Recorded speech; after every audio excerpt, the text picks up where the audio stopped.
జనవరి 21న జార్ఖండ్‌లోని పశ్చిమ సింగభూమ్ జిల్లాలోని సారండా అడవుల్లో, దట్టమైన అడవుల్లో జరిగిన ఎన్కౌంటర్‌లో మావోయిస్టు పార్టీ కేంద్ర కమిటీ సభ్యుడు పతిరామ్ మాంఝీ అలియాస్ అనల్దా అలియాస్ తూఫాన్, అట్లాగే మరికొంతమంది, అంటే మొత్తం 17 మంది చనిపోయారు ఆ ఎన్కౌంటర్లో. అయితే ఈ ఎన్కౌంటర్ పచ్చి బూటకమని, ఈ ఎన్కౌంటర్కు ముందు పోలీసులు, భద్రతా బలగాలు ట్రాక్టర్లకు జీపీఎస్ ట్రాకర్లు అమర్చి మావోయిస్టులున్న నాయకులున్న ప్రాంతాన్ని వాళ్ళు కనుగొన్నారని, ఆ తర్వాత వాళ్లకు వెళ్ళిన ఆహార పదార్థాల్లో విషపూరితమైనవి పదార్థాలు కూడా కలిపి పంపించారని, ఆ తర్వాతే వాళ్ళను కాల్చి చంపారని మావోయిస్టు పార్టీకి చెందిన Bihar Jharkhand special zonal committee అధికార ప్రతినిధి సత్యం అలియాస్ ఆజాద్ ఒక ఆడియో విడుదల చేశాడు. ఆ ఆడియో ఒకసారి మనం విందాం. ఆడియో తర్వాత నేను మళ్ళీ చెప్తాను. स्पेशल एरिया कमेटी भाकपा माओवादी के प्रवक्ता की ओर से मीडिया के लिए अपना प्रेस बयान जारी कर रहा हूं।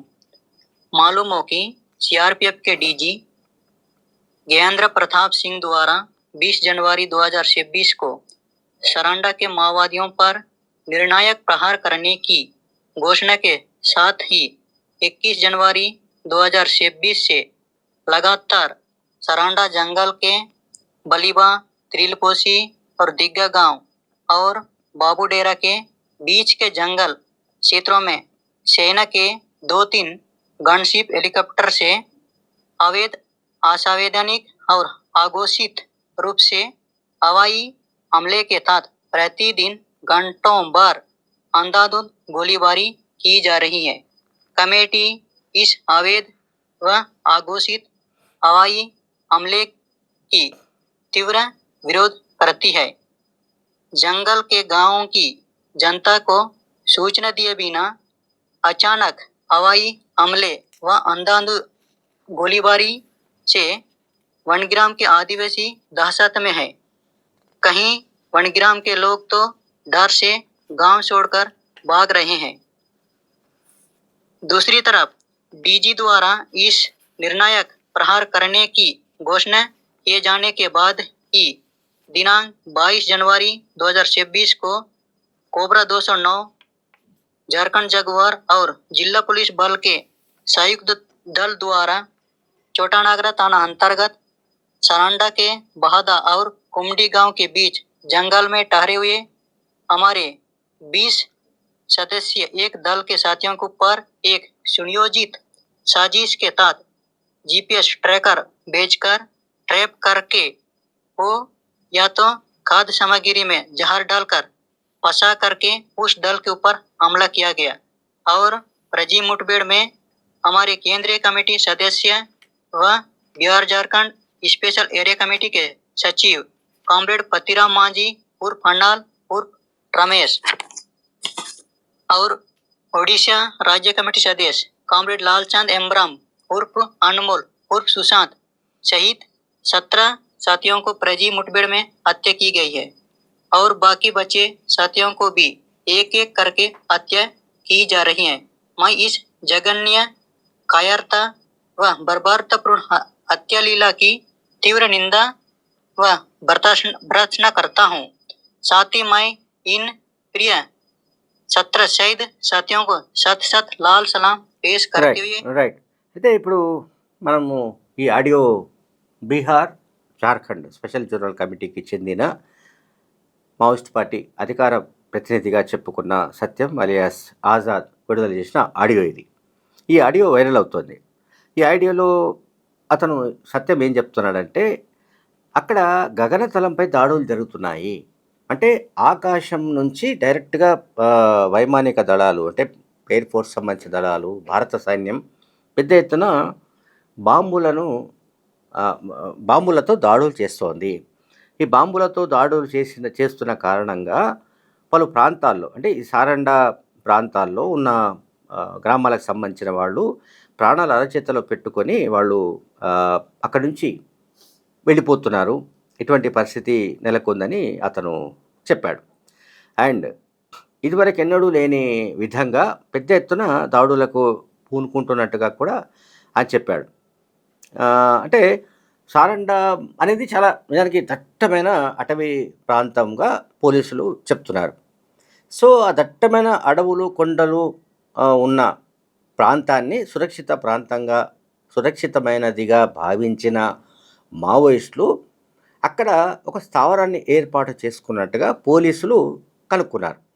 పోలీసులు అత్యాధునికమైన పద్ధతులు ఏవైతే ఉన్నాయో లైక్ డ్రోన్స్ కావచ్చు అండ్ మాన్యువల్గా కూడా కొంతమంది ఆదివాసులను మచ్చిక చేసుకొని వాళ్ళ ద్వారా కూడా ఎక్కడ ఉండి ఉంటారు, వాళ్లకు ఎక్కడి నుంచి ఆహారం వెళ్తోంది, ఆహార పదార్థాలు వెళ్తున్నాయి అనే విషయాలు తెలుసుకొని ఆ తర్వాత ఈ ఎన్కౌంటర్కు పాల్పడినట్టుగా తెలుస్తుంది. దాదాపు 40 నుంచి 50 గంటల పాటు ఈ భీకరమైన ఎన్కౌంటర్ జరిగింది. 40 నుంచి 50 గంటల పాటు ఈ ఆపరేషన్ జరిగింది.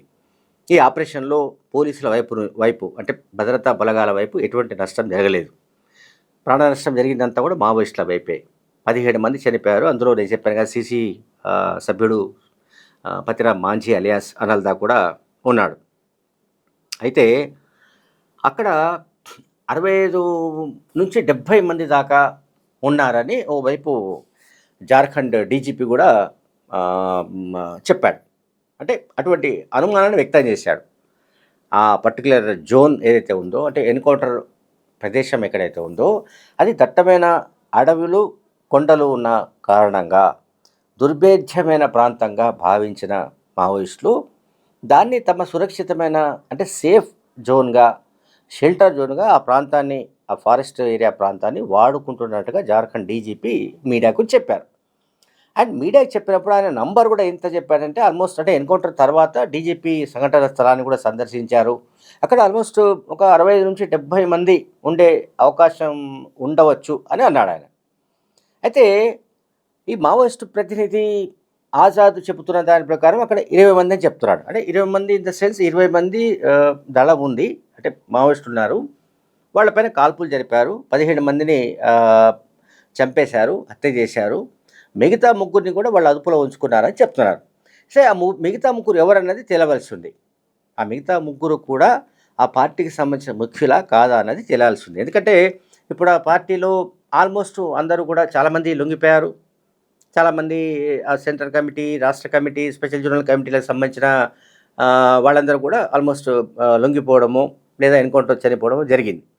ఇప్పుడు మిగిలి ఉన్న వాళ్ళల్లో ఆ పార్టీకి చెందిన పొలిట్ బ్యూరో సభ్యుడుగా భావిస్తున్న మిసిర్ బిస్రా, అసీం మండల్, అట్లాగే ఆ పార్టీ సెక్రటరీగా భావిస్తున్న దేవ్జీ, ఇటువంటి వాళ్ళు కూడా జార్ఖండ్లోనే ఉన్నట్టుగా కేంద్ర హోంశాఖ భావిస్తోంది, అనుమానిస్తోంది.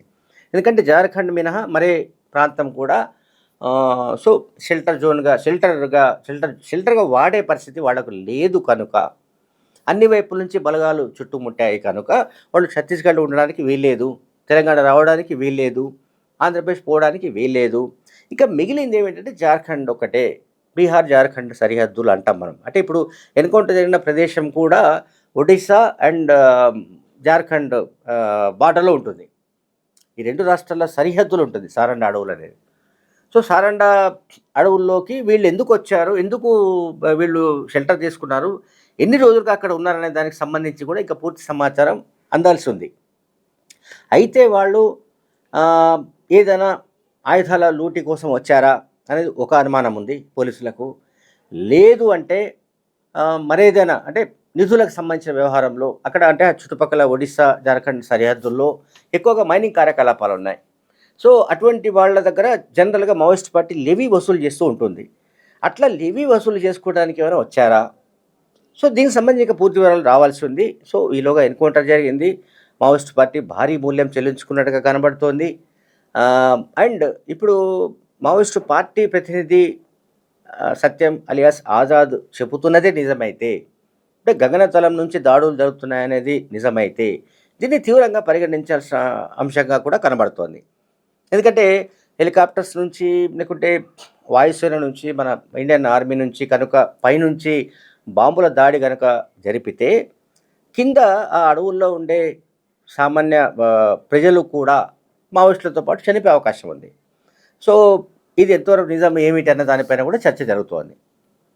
Thank you very much.